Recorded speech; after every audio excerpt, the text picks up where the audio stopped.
process challenging, but praised God and Governor Caleb Mutfwang for stepping in. Bugama also disclosed that apart from the fertilizer procurement, the state government distributed seeds, went into mechanization in short farms, provided extension services, and empowered Placom to offtake all products. As a start, about 27,000 farmers were insured by the state government. And if you look that way, you will see that this is the payment from Leadway Assurance with collaboration with Pula and with the PFSC, that's the Presidential Food Systems Coordinating Unit. We worked together to see that we insure 27,000 farmers. And when there was a drought that affected the payment for Plateau State farmers is about 45 million thereabouts, which we are identifying those farmers that had those nuts, and then we are paying them. Jos South Local Government Legislative Committee Chairman on Agriculture, Mafeng Dung, and some beneficiaries, Garos Pom and Daniel Ishaya, appreciated Governor Caleb Mutfwang for the gesture. Each farmer is entitled to 2 bags of fertilizer, and the system is digitized to tackle the challenge of middlemen. This is Wajal Mantu. The Revenue Mobilization, Allocation and Fiscal Commission, RMAFC, has commenced its nationwide data verification exercise in Plateau State with a call for accurate data to drive equitable resource allocation and sustainable development. The exercise was flagged off during a courtesy visit to Governor Caleb Mutfwang at Government House, Little Rayfield in Jos. Our correspondent has details. Briefing Governor Caleb Mutfwang on the commencement of the nationwide data verification exercise, leader of the delegation and chairman Indices and Disbursement Committee, Professor Olusegun Adekunle, said the exercise is part of the Commission's constitutional responsibility of ensuring data use for horizontal revenue allocation remains credible and reflective of current realities. It is through exercises such as this that the Commission is better positioned to distribute national resources fairly and respond effectively to the developmental needs of our people. He commended Governor Mutfwang's administration for its deliberate efforts towards restoring peace, strengthening security, rebuilding public confidence, and investing in infrastructure, healthcare, education, and agriculture. Adekunle further assured that officers deployed for the verification exercise will operate with the highest standards of professionalism, transparency, and integrity. Responding, Governor Caleb Mutfwang, while welcoming the visitors, reiterated his administration's commitment to peace building, transparency, and data-driven governance for equitable development. Represented by the Secretary to the Government of the State, Samuel Jato, Governor Mutfwang disclosed that the state government is undertaking major projects to boost tourism and hospitality, adding that the government has also partnered with UNDP and has a tourism master plan in place to properly structure the sector and attract investment across the entire tourism value chain. So many things we're doing. We have partnered with the UNDP. We have a tourism master plan. But next time you come to Jos, we are going to stay at the Hill Station Hotel, and it will be a 4-star hotel. Services will start at the end of this month, and going into next month, everything will unfold with a brand new Hill Station Hotel that will have a capacity of over 300 rooms. Plateau Hotel is also ongoing. That will be later this year. Governor Mutfwang also highlighted the state's economic potentials, noting that Plateau State contributed to the fortunes of Nigeria through solid minerals. From Government House, Little Rayfield, Jos, Joseph Longwa. Nigeria Air Force has restated its commitment to the development of education through its special intervention projects. The Chief of Air Staff, Air Marshal Sunday Anneke, stated this during the commissioning of renovated and furnished 6 classroom blocks by the Nigeria Air Force at Central Pilot Primary School, Langtang. Our Langtang zonal correspondent has details.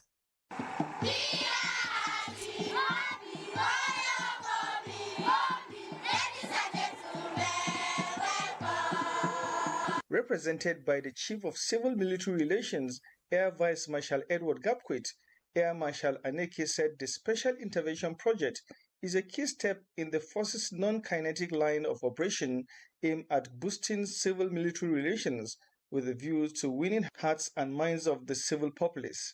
Such intervention projects, like the one we are commissioning today, are executed in selected communities in honor of senior officers from these communities. He explained that the commissioning at the Central Pilot Primary School Lantang is in honor of an illustrious son of the land, retired Air Vice Marshal Nanjul Kunji, an alumni of the benefiting school. I must commend Air Vice Marshal Kunji, retired, for his choice of this project and the confidence he has that they will enhance the quality of education and general livelihood of this community. The project executor, Air Vice Marshal Nanjul Kunji, said the school laid the foundation on which his future was built, hoping that the renewed learning environment will inspire younger generations. It is instilled in me the values of discipline, hard work, respect for others, and the pursuit of excellence. Qualities that have guided me through my military career, spanning more than 3 decades. Chairman of Plateau State Universal Basic Education Board, Sonda Muna, represented by the Education Secretary of Mikang Local Government Area, Festus Kurlat, challenged other sons and daughters of Lantang to emulate Kunji's meritorious service to the nation, which brought about the project to his alma mater. Chairman of Lantang North Local Government Council, Profantiam, through the Council Secretary Danjuma Gwamji, acknowledged that Lantang North has benefited immensely from such military interventions through the instrumentality of their sons. Acting Chairman of Lantang Joint Traditional Council, Numnan Langnam, represented by the Ubandoman Lantang, Balazwartur, said the project has provided a conducive learning environment which he believes will guarantee excellence. An award and a letter of commendation was presented to AVM Nanjul Kumji by the Education Secretary of Lantang North, Tabita Waji, and the Parents Teachers Association of the Central Pilot Primary School, Lantang. From Lantang North, I am Thaddeus Zilman. The Plateau State House of Assembly has applauded the judicious utilization of funds allocated to the education sector in the state. Chairman of the House Committee on Education, Theodore Meyaki, made this known during an oversight visit to some institutions. Our House of Assembly correspondent reports.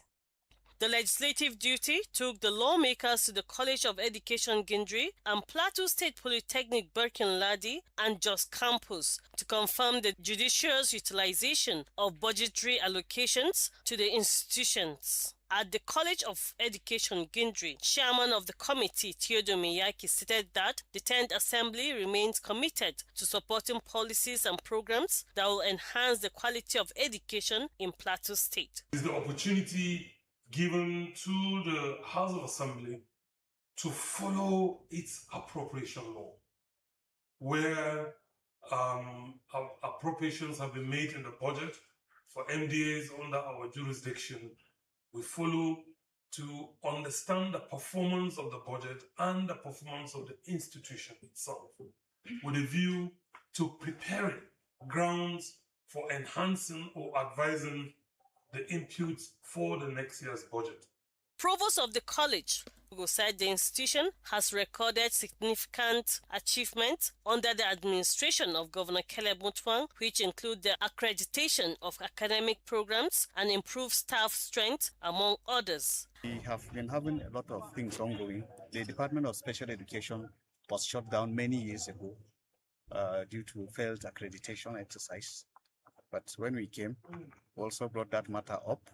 We invited the National Commission for Colleges of Education, came and did accreditation, re-accredited the department, and the department is now back to life. At the Plateau State Polytechnic Birkin Ladi, chairman of the committee, Theodore Miyaki, called on stakeholders to contribute their quota towards the upgrading the standard of education.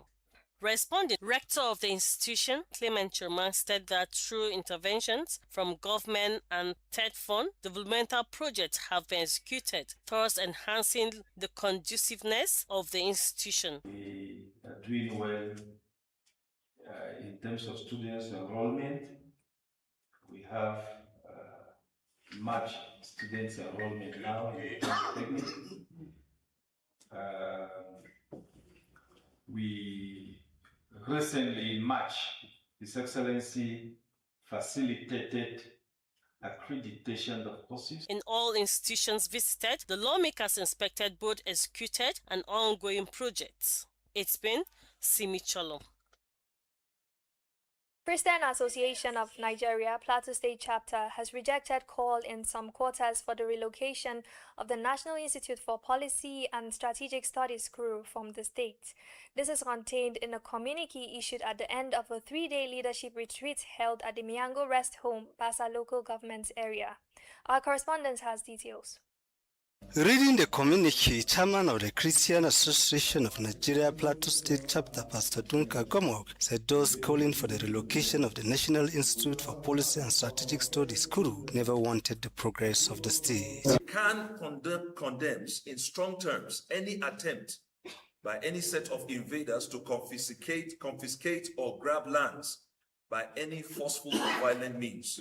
CAN calls on government to recover such lands and also make efforts in rebuilding and resettling all internally displaced persons in Plateau State, because they deserve the peace and comfort of their homes. While appreciating the effort of government and security agencies in tackling insecurity in the state, CAN strongly encourages communities to rise to the occasion by mobilizing themselves through community policing and vigilante groups to ensure they defend themselves and their communities from invaders, terrorists, marauders, and land grabbers. CAN also made a case for governments to equip communities prone to attack with appropriate security architecture to safeguard lives and property. The association raised concern over the influx of strangers into the state, operating as hawkers, crab mentals, canvassers, motorcycle and tricycle riders, and call on government to fully enforce existing laws in that regard. The communique highlighted the need for government to recover land forcefully confiscated, address the plight of displaced persons, consumption of alcoholic substances and illicit drugs, forceful conversion and marriage of minors, and recruit Christian religious teachers in public and secondary schools in the state.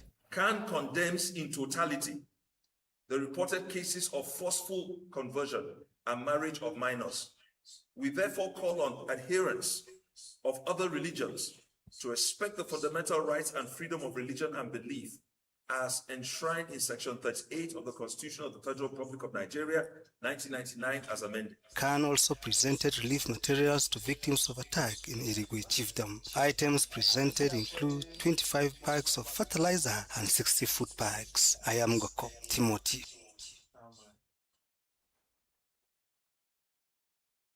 Storms in decades have killed at least 15 people in southern Philippines as parts of East Asia brace themselves for the looming storm. Typhoon Bavi, which spans 1,000 kilometers at its widest point, roughly the width of France, is sweeping across the Pacific towards Taiwan. It is expected to dump rain on Taiwan's north and east and on a chain of remote Japanese islands before making landfall in southeastern China on Saturday. Dozens of flights have been cancelled while schools have been suspended across the region.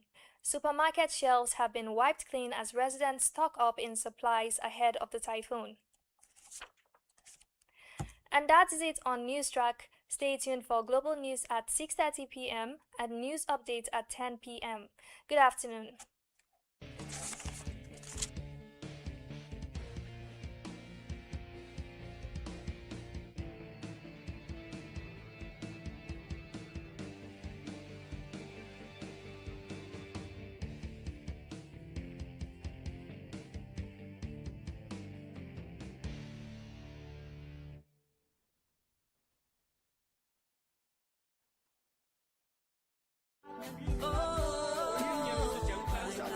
Invest in Plateau the Beautiful.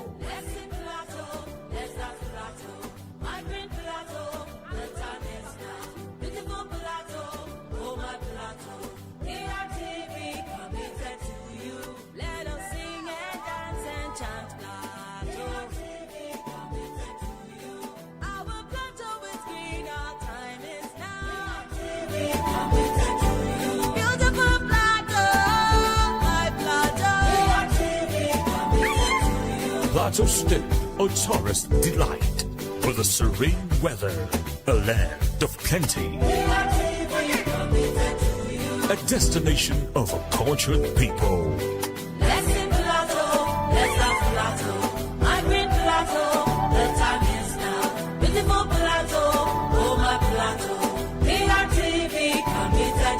Invest in the land that is green.